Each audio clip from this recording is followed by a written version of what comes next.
बच्चों, आज के वीडियो में हम लोग एनसीईआरटी के सांख्यिकी अध्याय में से अधिक प्रकार की जो श्रेणी होती है, इसका हम तोरण कैसे खींचते हैं इसको हम लोग पढ़ेंगे। तो जब भी हमें से अधिक प्रकार की श्रेणी का तोरण खींचना होता है तो हम जो डाटा दिया रहता है उसकी लोअर लिमिट को हम यूज़ करते हैं। से कम प्रकार के तोरण के लिए मैंने बताया था कि अपर लिमिट यूज़ करते हैं और से अधिक प्रकार के लिए हम लोग लोअर लिमिट को यूज़ करते हैं। तो ये से अधिक प्रकार की श्रेणी के लिए क्या होता है कि जब निम्न सीमाओं को यानी जब लोअर लिमिट को हम एक्स अक्ष के अनुदिश हम प्लॉट करें और जो संगत संचयी बारंबारता है उसको वाई अक्ष के अनुदिश हम अंकित करें, तो इस प्रकार जो प्राप्त वक्र होगा उसको हम से अधिक प्रकार का संचयी बारंबारता वक्र या तोरण कहेंगे। बच्चों, आइए इसी चीज़ को हम लोग इस एग्ज़ाम्पल से समझते हैं। यहाँ पे एक एग्ज़ाम्पल दिया हुआ है आयु वर्षों में और व्यक्तियों की संख्या। तो आयु वर्षों में आपकी 0 से 10, 10 से 20, 20 से 30, 30 से 40, 40 से 50 और 50 से 60 है। व्यक्तियों की संख्या 0 से 10 के बीच में 8 है, 10 से 20 के बीच में 16 है, 20 से 30 के बीच में 30 है, 30 से 40 के बीच में 35, 40 से 50 के बीच में 15 और 50 से 60 के बीच में 26 है। तो अब हम इसका से अधिक प्रकार का तोरण कैसे ड्रॉ करेंगे इसको हम लोग सीखते हैं। जैसा कि मैंने आपको बताया कि हमेशा हम से अधिक प्रकार में लोअर लिमिट लेके चलते हैं। तो लोअर लिमिट लेके चलने का क्या अर्थ है? तो हम क्या करेंगे, जैसे हमने कहा कि लोअर लिमिट लेके चलेंगे, तो यहाँ पे जैसे फर्स्ट हमने वर्ग अंतराल लिया तो इसमें लोअर लिमिट क्या है? 0। तो हम बोलेंगे 0 से अधिक। तो 0 से अधिक जो बारंबारता होगी उसको यहाँ पे हम लिख देंगे। फिर अगले की लोअर लिमिट लेंगे, 10 से अधिक जितनी बारंबारता होगी यहाँ लिख लेंगे, 20 से अधिक जो बारंबारता होगी यहाँ लिख लेंगे, 30 से अधिक बारंबारता यहाँ लिखेंगे, 40 से अधिक बारंबारता यहाँ लिखेंगे और 50 से अधिक बारंबारता यहाँ लिखेंगे। अब जो लोअर लिमिट है और जो संगत बारंबारता हमारी आई है, तो लोअर लिमिट को हम भुज मान लेंगे और जो बारंबारता आएगी संचयी बारंबारता वो कोटि मान लेंगे। तो उन दोनों को लेके हम निर्देशांक लिख लेंगे, इन दोनों को लेके निर्देशांक लिखेंगे, फिर इनको लेके निर्देशांक लिखेंगे। तो इस तरह से हमें कई निर्देशांक पता हो जाएंगे। इन निर्देशांकों को जब हम प्लॉट करेंगे ग्राफ पेपर पे, तो वो जो बिंदु मिलेंगे हमको, उनको जब हम फ्री हैंड ज्वाइन करेंगे तो वो जो ग्राफ मिलेगा, जो वक्र मिलेगा, उसको हम बोलते हैं तोरण या संचयी बारंबारता वक्र। और ये किस प्रकार का होगा? अधिक प्रकार का होगा, क्योंकि हमने लिमिट कौन सी ली है? लोअर लिमिट ली हुई है। अगर हमें से कम प्रकार का करना होगा तो हम बोलेंगे 10 से कम कितनी बारंबारता, 20 से कम कुल कितनी बारंबारता, 30 से कम कुल कितनी बारंबारता, 40 से कम कुल कितनी बारंबारता, यानी अपर लिमिट लेंगे। से कम प्रकार में अपर लिमिट लेंगे और से अधिक प्रकार में हम लोअर लिमिट लेंगे। आइए इसी को हम लोग देखते हैं। तो ये बच्चों हमारा आयु वर्षों में, इसी चीज़ को मैंने यहाँ लिख दिया, यहाँ और व्यक्तियों की संख्या हो गई। अब हमने कहा कि से अधिक प्रकार का बनाइए, तो से अधिक प्रकार में लोअर लिमिट लेते हैं 0 से अधिक। तो 0 से अधिक कितने व्यक्ति हैं जिनकी आयु 0 से अधिक है? तो इसका मतलब ये ऐसे व्यक्ति होंगे जिनकी आयु 0 से अधिक होगी। तो इनको हमने जोड़ दिया, ये हो गए 130, ये संचयी बारंबारता हो गई।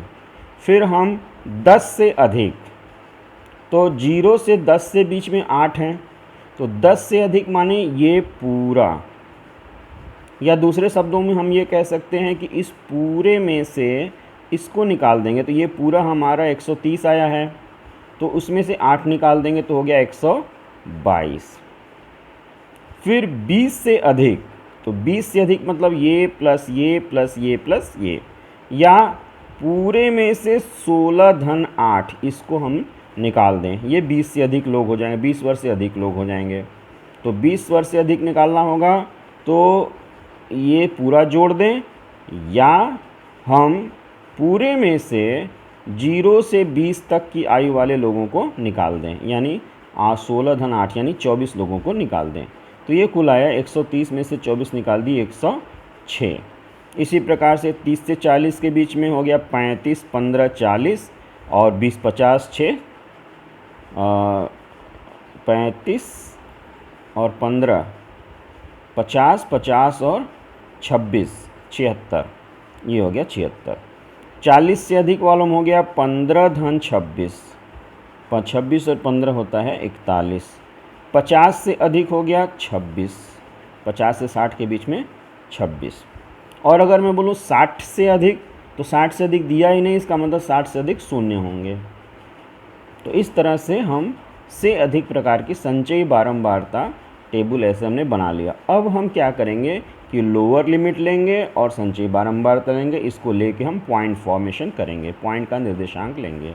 तो 0 130, ये देखिए 0 130, फिर 10 122, फिर 20 106, 30 76, 40 41, ये देखिए, और 50 26, ये। अब इन पॉइंट्स को हम प्लॉट करेंगे। तो आइए देखिए हम कैसे प्लॉट करते हैं। तो ये हमने ऑलरेडी प्लॉट किया हुआ है। तो हमने किया क्या है कि एक्स अक्ष पे हमने कहाँ तक गया था, देखिए अब 0 से लेके 60 तक है। तो एक्स अक्ष पे 0 से स्टार्ट करेंगे, 0 10 20 30 40 50 60, ये आयु दिखाएगा। और इधर हमारी संचयी बारंबारता होगी। तो पहला पॉइंट है बच्चों 0 130, मैक्सिमम जो हाईएस्ट पॉइंट है वो 130 है, और इस 130 को हमको यहाँ दिखाना है। तो हमने 10-10 का गैप लिया, 0 10 20 30 40 50 60 70 80 90 100 110 120 130। अब जो पहला पॉइंट है वो है 0 130। तो एक्स अक्ष पे 0, वाई अक्ष पे 130, यानी ये पॉइंट मिल गया, ये पॉइंट 0 130। फिर दूसरा है 10 122, तो 10 यहाँ मिला बच्चों, और ऊपर चलेंगे 122, तो 120 ये हो गया, और इससे थोड़ा सा ऊपर जाएंगे, ये हमारा 10 122 हो गया, 10 122। फिर तीसरा पॉइंट है 20 106, तो 20 और 106 ये हमारा 100 है, इसके 110 ये है, तो 100 और 110 के बीच में ये हमारा 106, तो 20 106। फिर ऐसे करते हुए हमने लिया 40 41। अब देखिए ये 40 है और ऊपर हमें 41 लेना है, तो 40 ये रहा, 50 ये रहा, तो इसी के बीच में यहाँ पे 40 41 आएगा। फिर 50 26 है, तो 50 और ये 20 और 30 के बीच में 26 आएगा, तो ये पॉइंट हो गया। तो इस तरह से हमको ये पॉइंट ये पॉइंट ये पॉइंट ऐसे पॉइंट्स मिलते चले गए। और लास्ट वाला जो पॉइंट है बच्चों, ये हमारा 50 से 50 26 था। इसके बाद हम एक और लेंगे, चूँकि इंटरवल 10-10 का है, तो इसके बाद एक और ले लेंगे 60। तो बच्चों चूँकि 60 से अधिक, यानी 60 से मान लो 70 हमने ले लिया, तो लोअर लिमिट हमने 60 ले ली। तो 60 से अधिक बारंबारता कितनी है, 0। तो अंतिम पॉइंट हम ले लेंगे 60 0। ये एक्स्ट्रा हम अपने से ले लेते हैं। अब हम 60 0 को भी यहाँ पे हम दिखा देंगे। 50 तक का तो यहाँ हो गया था। इसके बाद ये पॉइंट जो 60 होगा उसके लिए संचयी बारंबारता 0 होगी, तो ये पॉइंट मिल गया। अब इन पॉइंट्स को हम फ्री हैंड ऐसे हम ज्वाइन करते हुए चले जाएंगे। तो इस प्रकार ये जो वक्र मिला ये कहलाता है बच्चों से अधिक प्रकार का संचयी बारंबारता वक्र या त्वरण। तो ये से अधिक प्रकार का है। अगर हम मीडियन निकालना चाहें, मान लो हमें कभी कभी क्वेश्चन पूछता है कि से कम प्रकार का खींचिए और से अधिक प्रकार का खींचिए और माध्यिका का मान बताइए। तो से अधिक प्रकार का तो आपने खींच लिया, से कम प्रकार का मैंने आपको बताया था कि कैसे खींचा जाता है। तो आप जो है मान लीजिए से कम प्रकार का ऐसे आ गया, मान लो ऐसे आ गया, तो ये दोनों वक्र जहाँ काटेंगे, मान लो यहाँ काट रहे हैं, एक वक्र से अधिक प्रकार का ये है, से कम प्रकार का मान लो ये है, तो जहाँ भी ये काटेंगे वहाँ से हम परपेंडिकुलर ड्रॉ कर देंगे एक्स एक्सिस पे। वो एक्स एक्सिस पे जहाँ काटेगा उस पॉइंट को हम पता कर लेंगे, यही पॉइंट हमारा माध्यिका हो जाएगा। और दूसरा तरीका ये है बच्चों कि हम n/2 पता कर लें। टोटल n पता कर ले, n/2, जैसे यहाँ पे n/2 हमारा हो जाएगा 65। तो 65 से ऐसे पैरेलल रेखा ऐसे खींच लें। अगर जब हम n/2 मेथड यूज़ करते हैं, यानी अभी जो मैं बता रहा हूँ वो मेथड में क्या होता है कि आपको से अधिक और से कम दोनों खींचने की ज़रूरत नहीं होती है। कोई भी आप खींच लोगे और वहाँ से आप सीधे पता कर सकते हो कि हमारी जो माध्यिका है वो कितनी है। तो मान लो हमें सिर्फ यहीं से पता करना है, हम से कम प्रकार का नहीं खींचना चाहते हैं, तो हम n/2 पता कर लेंगे बच्चों।